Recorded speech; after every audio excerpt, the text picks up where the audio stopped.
Writing a good song is hard. As a primary songwriter in my band, I find myself getting frustrated when I hear a great song on the radio that is so simple and obvious. My first thought is, why didn't I write that? It's so simple, but it works so well. Most serious artists spend hours of time wrestling with self-doubt and indecision. Well, tonight, you are going to meet a songwriter because, yes, technically he does write songs, but this man has abandoned any trace of artistic sincerity long ago in favor of spamming streaming apps like Spotify with over 20,000 songs. 1.5 minutes seems to be the sweet spot as far as song length is concerned with this guy, so these tracks are not very long, but 20,000 of anything is still fairly impressive. These songs cover every mundane category your mind could ever dream up. There exists entire albums dedicated to animals, office supplies, U.S. senators, big and small name celebrities, cities in the U.S., and probably his most popular category, songs about poop. Stick around as I attempt to explain to you the batshit insane mind of Matt Farley. This is Dancing with Ghosts. Before I let go, my anus closed shut. Now toilet paper is stuck in my butt. If I were to walk around naked, people would be filled with fright. Meet Matt Farley. This is one of his more popular songs entitled Toilet Paper Stuck in My Butt. Indeed, out of the thousands of songs this man has written, the poop-themed songs tend to be the cream of his crop. But he's certainly not a toilet humor novelty act. This guy has written a song about fucking everything. Before we delve deeper into this bizarre man's life, here's a little history as to how we got here. Matt Farley grew up in Massachusetts, where he went on to major in English at Providence College in Rhode Island. After college, Matt moved to Manchester, New Hampshire, specifically because he didn't know anybody there, hence allowing him to focus more on his music. Originally, Matt had met up with collaborator Tom Scalzo in college, forming a band called Moe's Haven. I'm assuming this is a take on Moe's Tavern from The Simpsons. Anyway, by the time college ended, the pair had already written more than 100 songs released on a series of cassettes. However, like most artists, these releases went unnoticed by the general public. That is, with the exception of a few. Matt Farley observed the more jokey songs, like their song Shut Up Your Monkey, received way more attention on iTunes than their serious songs that they put a lot of work into. About 10 years, we put out 25 albums together. That's quite a bit. Yeah, almost no one listened to them. But I did notice that the silly songs earned me a little bit of money on iTunes, you know? So, like, we'd write these beautiful, heartfelt ballads, and no one listened, but then we'd write a song called Shut Up Your Monkey. And it earned us, like, $4 in a year. There you go. And I was like, whoa, I have an idea. If I do nothing but weird songs, I bet you I can make a little money. Okay, this is the beginning of the delusion. Let's listen to one of these beautiful ballads by Moe's Haven. I'll be so emotional that you'll just want to puke.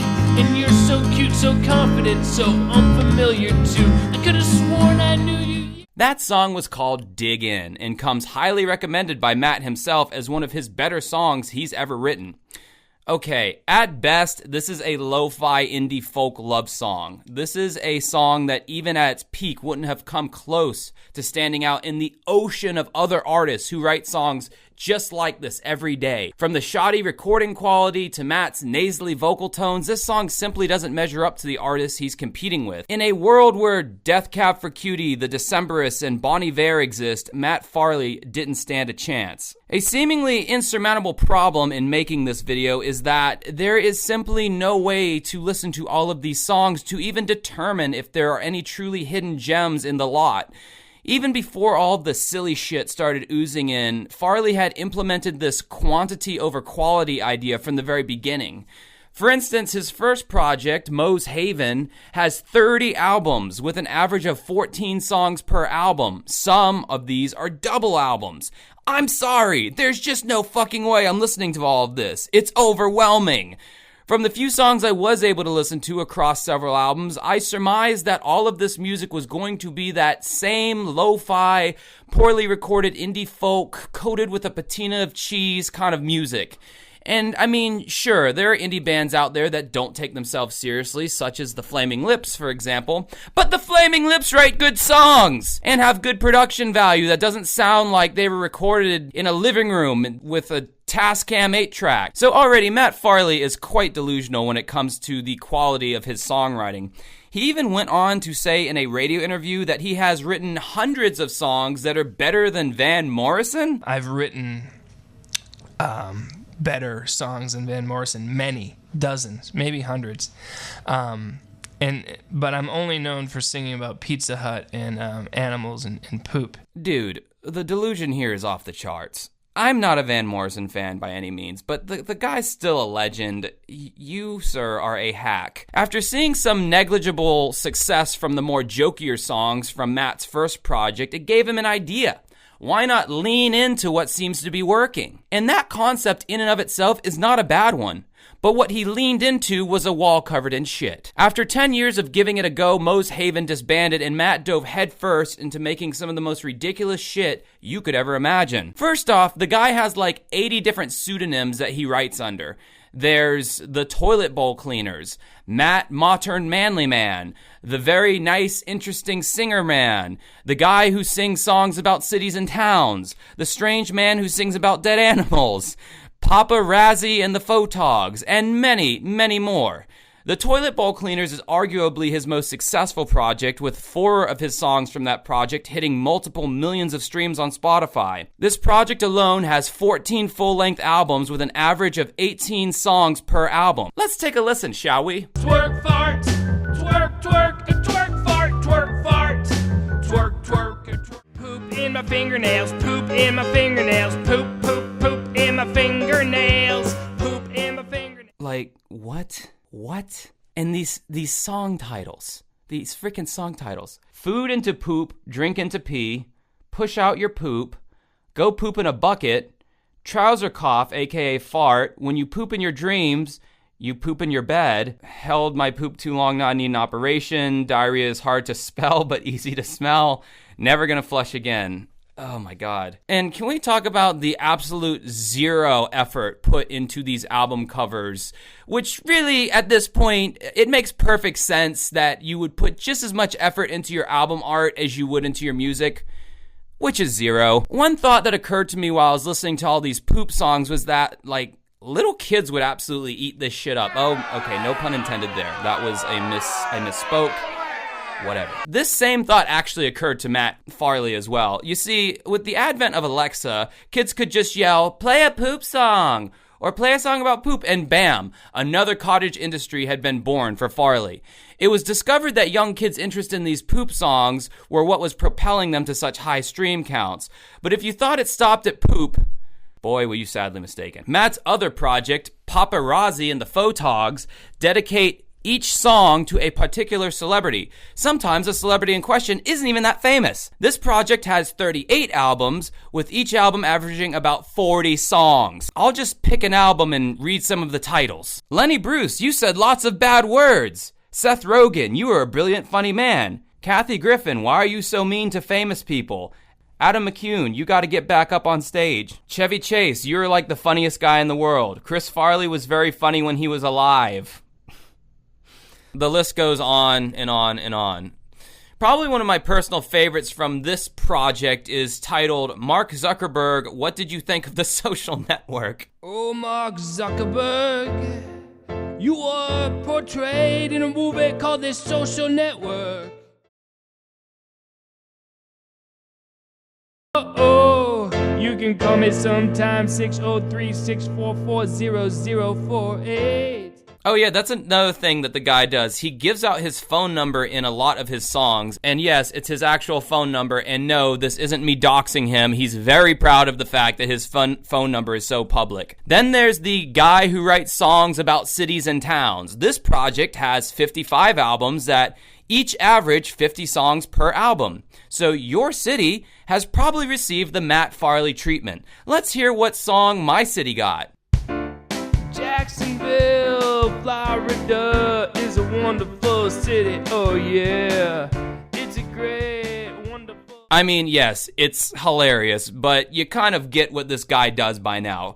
Coughs out a generic piano riff with a crappy drum machine and bass line and just kind of goes, oh yeah, that's right, that's what I'm talking about. And then, like, insert the thing that he's talking about. Mega Man, he's really cool. He's shooting the robots, yeah. I want to hang out with Mega Man because he's real cool. And I like his blue suit. So all the bullshitting aside, this guy is a stream troll, bottom line. And he's only in it for the money. He's a grifter. Stream trolling is a business model that involves uploading a lot of songs in the hopes that you'll get more plays and therefore more money.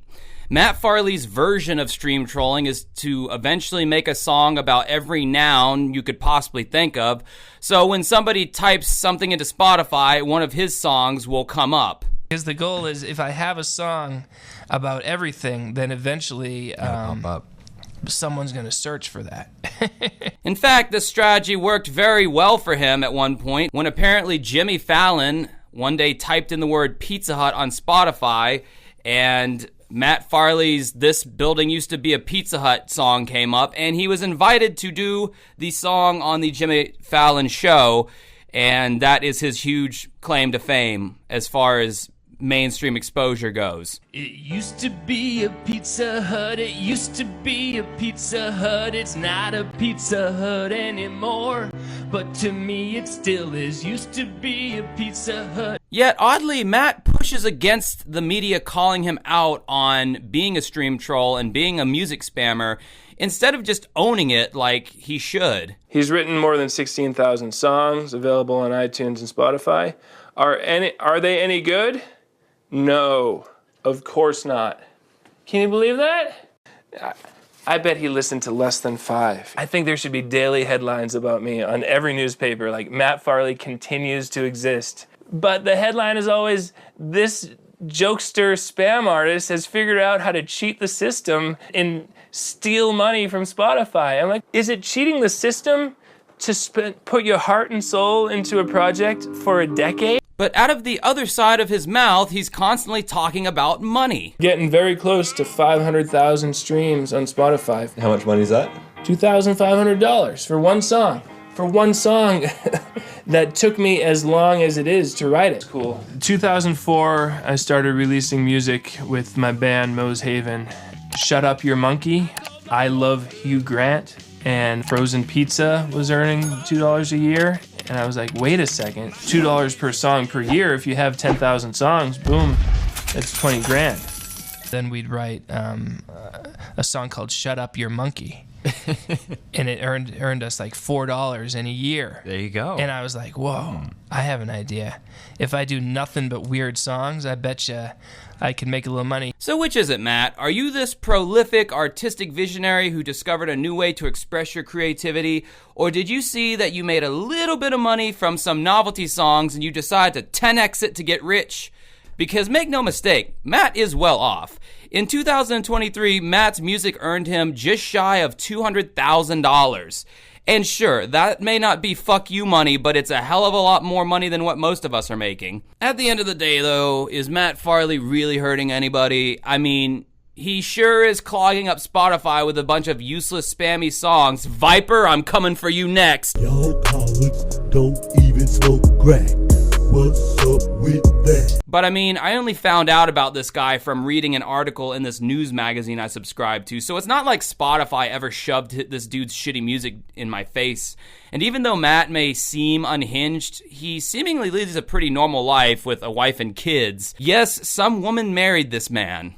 A lot of people who say his songs aren't songs, I think are really mistaken, because making people laugh, it's really underrated. I've really never met anybody with his drive and his stamina to do this kind of creative work. So yeah, wholesome I guess, annoying yes. But again, nobody's forcing you to listen to it. I just couldn't believe somebody like this exists, so I felt compelled to make a video about it. Let me know what you thought about this video in the comments below. Also, I would like for you to search the guy who sings songs about cities on Spotify, and then type the name of your city, and I want to hear your rankings of his song about your city on a scale of 1 to 10. 1 being absolute dog shit and 10 being pretty damn good. Anyway, until next time, have a good rest of your night. There's so many ways you can waste your life, you know?